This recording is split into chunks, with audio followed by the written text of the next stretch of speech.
दरअसल झारखंड में बीजेपी के लिए अभी से बागी सिरदर्द बने हुए। झारखंड बीजेपी के चुनाव प्रभारी शिवराज सिंह चौहान और हिमंता बिस्वा शर्मा ने बीजेपी के रूठे हुए नेताओं के घर घर जाकर के मनाने की कोशिश शुरू कर दी है। बीजेपी ने इस काम में अपने कुछ केंद्रीय मंत्रियों पड़ोसी राज्यों के वरिष्ठ नेताओं को भी लगाया है, जिन्होंने बागियों से संपर्क साधा और उनको सरकार बनने पर पार्टी और सरकार में उचित सम्मान देने का भरोसा दिलाया। लेकिन बागी हैं कि मानने के लिए तैयार नहीं है। इसमें बीजेपी को सफलता भी मिली और कई नेताओं ने नाराजगी छोड़ करके बीजेपी को विधानसभा चुनाव में जिताने का ऐलान किया।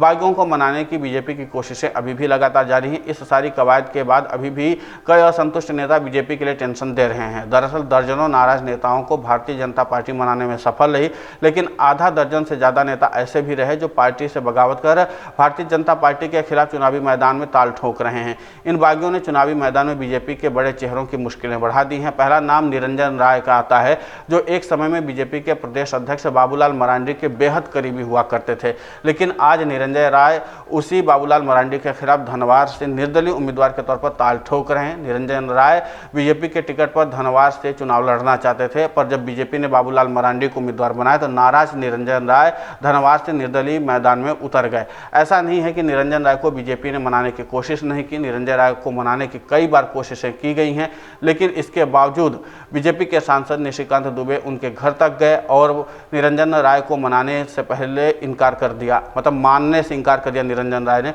दूसरा नाम है शिवशंकर सिंह का, जो जमशेदपुर पूर्वी विधानसभा से चुनावी मैदान में। इस सीट से झारखंड के पूर्व सीएम और मौजूदा ओडिशा गवर्नर रघुवर दास की बहू पूर्णिया साहू को बीजेपी ने प्रत्याशी बनाया है और शिवशंकर को भी बीजेपी ने मनाने की कोशिश की है, पर वो भी मानने के लिए तैयार नहीं है। वो अपनी अलग तरह की बातें कह रहे हैं और इन सब के बीच में उन्होंने अपना नाम वापस लेने से इनकार कर दिया है। कहा कि उनकी लड़ाई बीजेपी से नहीं बल्कि परिवारवाद और भाई भतीजावाद के खिलाफ है।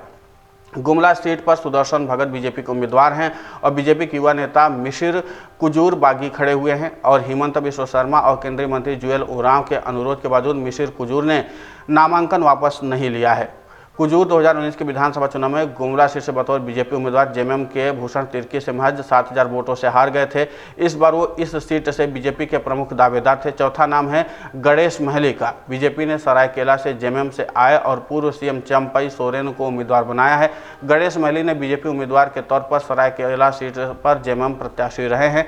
चंपाई सोरेन को 2 बार कड़ी टक्कर भी दी थी, पर चंपाई सोरेन के बीजेपी में आने और पार्टी द्वारा उम्मीदवार बनाने से गणेश महली बागी हो गए और जेएमएम में शामिल होकर उसी सीट पर बीजेपी उम्मीदवार को कड़ी टक्कर भी दे रहे हैं। इसके अलावा लातेहार, नाला, हटिया समेत कई सीटें हैं जहां आंतरिक विरोध के चलते बीजेपी और एनडीए प्रत्याशियों के सामने चुनौतियां खड़ी हो गई हैं।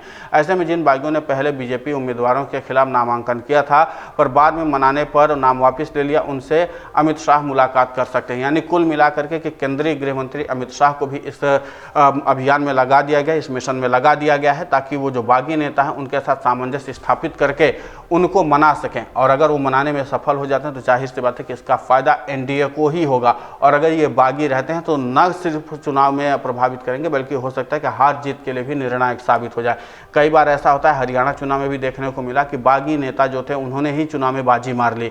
तो ऐसे में बीजेपी और का जो शीर्ष नेतृत्व है वो सोचने के लिए मजबूर हुआ है कि हो सकता है कि ये चुनाव न भी जीतें, लेकिन यह कि बीजेपी का जो हार्डकोर वोट है उसमें से कुछ वोट बंट जाएगा, क्योंकि इन क्षेत्रों में इन नेताओं की व्यक्तिगत छवि भी महत्व रखती है। और राजनीतिक विश्लेषकों का मानना है कि बागी अक्सर जो वोट बैंक होता है, हो सकता है कि कोर वोट बैंक में भी सेंधमारी हो जाए और इसके नाते से इसका बहुत व्यापक असर देखने को मिल सकता है। अगर आप ये वीडियो YouTube पर देख रहे हैं तो हमारे चैनल को सब्सक्राइब कर बेल आइकन दबाएं और Facebook पर देख रहे हैं तो हमारे पेज को लाइक करें।